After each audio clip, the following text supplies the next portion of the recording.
Remittance শব্দটি আমাদের কাছে সমৃদ্ধির প্রতীক। বাংলাদেশের অর্থনীতির লাইফলাইন বা প্রাণ শক্তি হিসেবে আমরা রেমিট্যান্সকে চিনে এসেছি, কিন্তু সাম্প্রতিক সময়ে একটি প্রশ্ন বড় হয়ে দেখা দিয়েছে। আমরা কি রেমিট্যান্সের বিনিময়ে আমাদের সবচেয়ে মূল্যবান সম্পদ মেধা হারিয়ে ফেলছি? একদিকে প্রবাসী শ্রমিকের পাঠানো বৈদেশিক মুদ্রা আমাদের রিজার্ভ সমৃদ্ধ করছে, অন্যদিকে দেশ সেরা মেধাবীরা স্থায়ীভাবে দেশ ছাড়ছে। আমাদের রেমিট্যান্সের বড় অংশটি আসে অদক্ষ বা আধা দক্ষ শ্রমিকদের কাছ থেকে, যারা মধ্যপ্রাচ্য বা দক্ষিণ পূর্ব এশিয়ায় হাড় ভাঙা খাটুনি খাটেন। কিন্তু মুদ্রার উল্টো পিঠে আমরা দেখছি হাই স্কেলড রেমিট্যান্স বা উচ্চতর মেধার দেশান্তর। ডাক্তার, ইঞ্জিনিয়ার, গবেষক এবং প্রযুক্তিবিদরা যখন দেশ ছেড়ে চলে যান, তারা হয়তো দেশের ডলার পাঠান, কিন্তু সেই মেধা দিয়ে দেশ গড়ার যে সুযোগ ছিল তা চিরতরে হারিয়ে যায়। একটি দেশের উন্নয়ন শুধু টাকায় হয় না, হয় মানুষের উদ্ভাবনী শক্তিতে। মেধা পাচার হলে দেশ অর্থনৈতিকভাবে সচল থাকলেও বুদ্ধিবৃত্তিকভাবে দেউলিয়া হয়ে পড়ে। একটি শিশুকে প্রাথমিক পর্যায় থেকে উচ্চশিক্ষা পর্যন্ত পৌঁছে দিতে রাষ্ট্রের এবং পরিবারের বিশাল অঙ্কের অর্থ ও শ্রম ব্যয় হয়। বিশেষ করে পাবলিক বিশ্ববিদ্যালয়গুলোতে জনগণের ট্যাক্সের টাকায় একজন শিক্ষার্থীকে দক্ষ করে তোলা হয়। কিন্তু সেই মেধাবী তরুণটি যখন উচ্চশিক্ষার পর স্থায়ীভাবে বিদেশে পাড়ি জমায়, তখন সেই শিক্ষার সুফল ভোগ করে অন্য একটি উন্নত দেশ।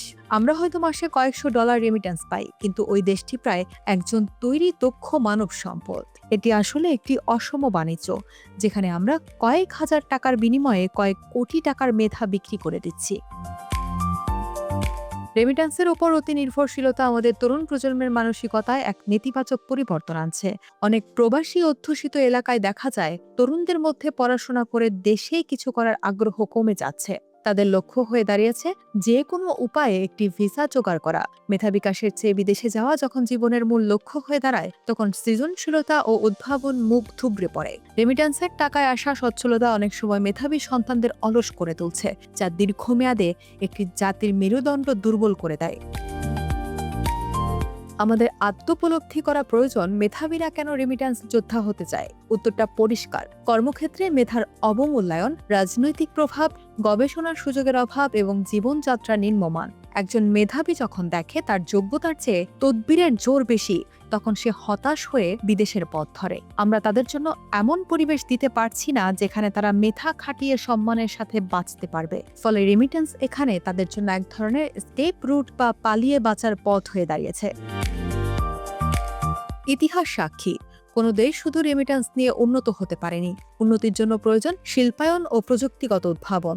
আমাদের দেশে রেমিট্যান্সের টাকা মূলত বাড়ি তৈরি, জমি কেনা বা বিলাসবহুল পণ্য কেনায় খরচ হয়। খুব কম টাকায় নতুন শিল্প বা স্টার্ট আপে বিনিয়োগ হয়। মেধাবীরা দেশে থাকলে হয়তো তারা নতুন কারখানা খুলত, হাজারো মানুষের কর্মসংস্থান হতো, কিন্তু তারা বিদেশে গিয়ে অন্যের প্রতিষ্ঠানে শ্রম দিচ্ছে। ফলস্বরূপ আমরা আমদানি নির্ভর জাতিতে পরিণত হচ্ছি, আর আমাদের মেধাবীরা অন্য দেশকে রপ্তানি নির্ভর বানাচ্ছে। রেমিট্যান্সকে অভিশাপ থেকে আশীর্বাদে রূপান্তর করতে হলে আমাদের দৃষ্টিভঙ্গি বদলাতে হবে। মেধাবীদের দেশ ত্যাগকে শুধু টাকা আসার পথ হিসেবে না দেখে জাতীয় ক্ষতি হিসেবে দেখতে হবে।